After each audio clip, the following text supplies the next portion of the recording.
narito na naman tayo para sa isang napaka-sweet at nakakakilig na love story nila Kalingap Edu at Ate Viancy. Ay aking makilala.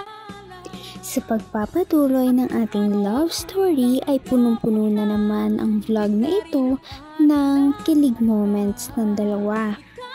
Kung maaalala natin na noong nakaraan nilang pagkikita ay nabunyag na wifey ang nickname ni Viancy sa chat nila ni Kalingap Edu. Ngayon naman na noong nagkita sila ay talagang makikita natin ang pagbabago ng kanilang relationship sa isa't isa. Parang mas lalo silang naging confident at nawala ang mga hiya nila kapag nakikipag-usap sila sa isa't isa.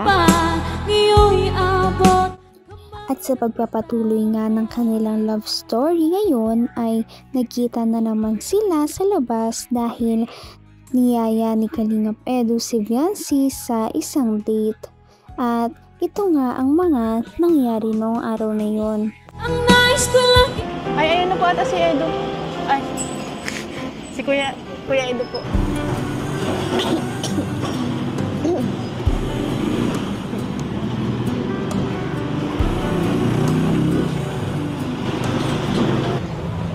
Ano?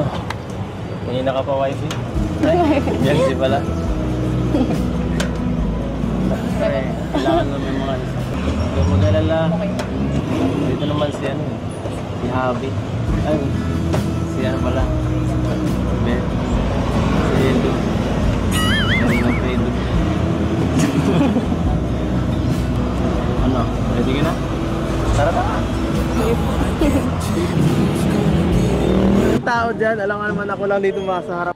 Edu pala ha, nadulas na naman si Viancy na hindi na pala Kuya Edu ang tawag niya kay Kalingap, kundi Edu na lang. Parang nag-level up nga ang kanilang relationship nitong mga nakaraang araw. Kahit hindi sila na-vlog ay parang may connection pa rin talaga sila sa isa't isa. Makita na wifey na nga ang tawag ni Kalingap Edu kay Viancy at nabunyag din maya-maya na Javi nga ang tawag ni Viancy kay Kalingap Edu sa kanilang chats. Nagkita nga sila noong araw na yon para sana bumili ng mga damit ni Viancy para sa kanilang vacation sa Palawan dahil piniyagan nga siya ng kanyang mama. Ngunit mamaya ay pupunta pa rin si Kalingap Edu para naman personal niyang hingin ang safety ni Viancy at ipaalam kung pwede ba itong sumama sa kanya. Ay, naku. Gusto mo pa yata magkahawa kamay ko eh. Hindi po. Focus lang po kayo dyan sa kulay. Sige, nakapokus na ako. Ito. Ha? Tinitingnan ko lang po yung pag-drive mo kasi masyado po kayo mabilis. Tinitingnan mo pag-drive mo o tinitingnan mo lang talaga ako? Yung pag-drive mo po. Baka sala ang parking ko. Okay na daw po. Ha?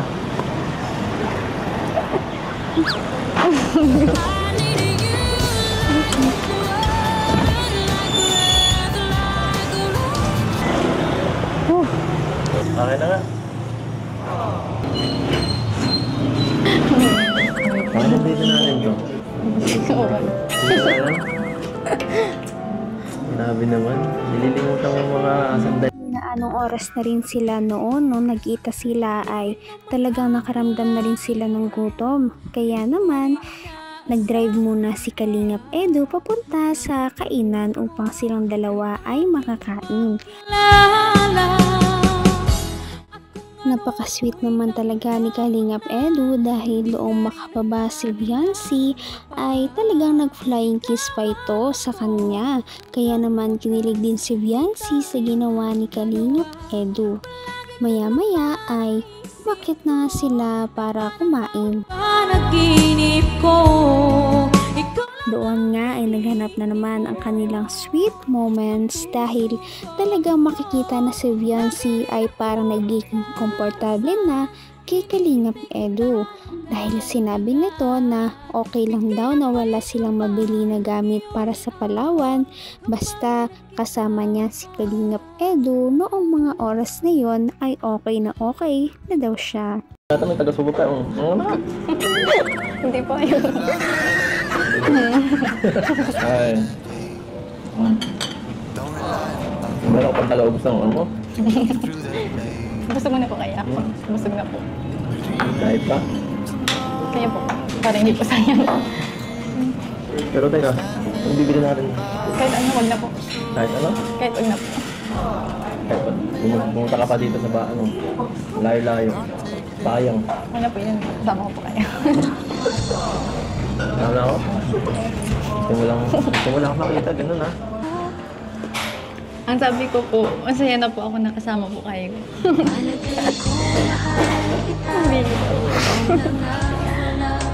Kaya, ito ba yun? Baka, Talagang lumalakas na ang loob ni Viancy sa pagharap niya kay Kalingap Edu at mukhang komportable na rin itong kasama ang binata. Kaya naman maya-maya ay hindi na nga sila naghanap ng mga gamit dahil sabi ni Viancy ay marami pa naman daw siya mga damit na galing sa mga sponsors na nasa bahay lamang nila. Kaya naman napagpasyahan nila na mag-date na lamang sila sa daan. Sabi nila ay mag-ikot-ikot na lamang daw sila at mag-drive-drive habang ini-enjoy ang simoy ng hangin na malapit sa dagat. Pagkatapos nito ay nag-park muna sila sa isang coffee shop para magpalamig at hantayin ng ibang Kalingap boys para samahan sila sa bahay ni Viancy. akin, maganda rin ang view dito. Ayan. Yung mga ngiting yan. Ang ganda. Ang ganda. Mahalaga, magsama lang tayo. Yan ba pa no? Tahimik.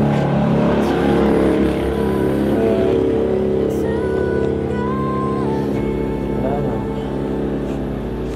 Sasayang na oras dito.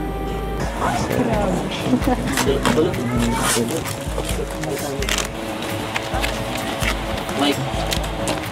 Tapos, Meron namang mic. bag. Bag. Parang bigat ba? Salamat po. Ay, grabe. Dami na naman po ano. Parang may lamang. Ano yan? Bag? Meron ko nito, di ba? Damit din po.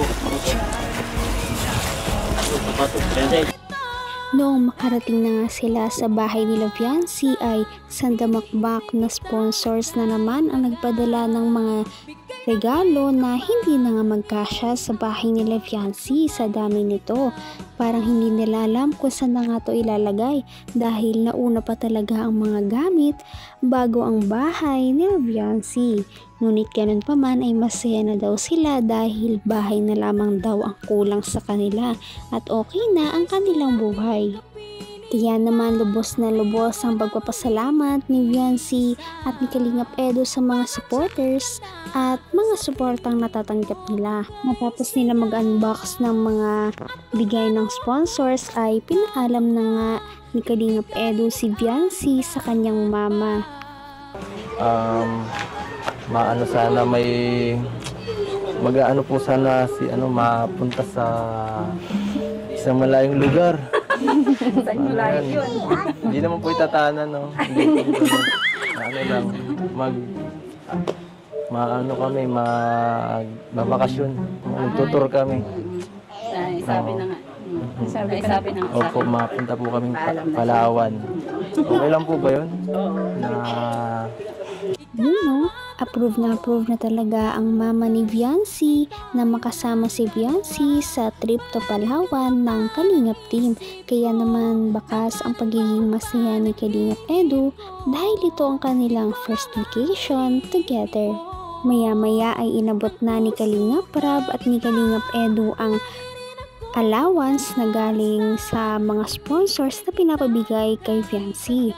Maliban dito ay may nagdagdag na naman ng 150,000 para daw sa pampa-second floor ng bahay ni Viancy, kaya naman naiyak na rin ang mama ni Viancy dahil Thank dito. you po. Para saan daw? Sana doon sa bahay niya. Pabahay, pandagdag na naman. Kung nga daw niya, may second floor kaya. May second floor? O sige, gawin natin yung best natin para mapa-second floor po yung bahay ni Viancy. Total.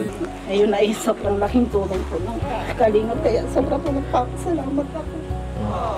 Hindi po namin maisuklian kung paano po namin maisusuklian ang ginagawa ng lahat sa mga sponsor po. Hindi na nga naiwasan ng mama ni Viancy na mapaiyak sa pag-aalala ng kanilang buhay dati noong wala pa ang Kalingap team kumpara sa buhay nila ngayon na maraming blessings ang dumarating. Kaya naman sana ipatuloy natin silang suportahan at mahalin si Viancy, si Kalingap Edu at ang Kalingap team. Yun lamang at maraming salamat sa panonood. Abangan natin kung magkakatuluyan ba talaga si Kalingap Edu at Viancy. Hanggang sa muli. Bye! Ngayon'y abot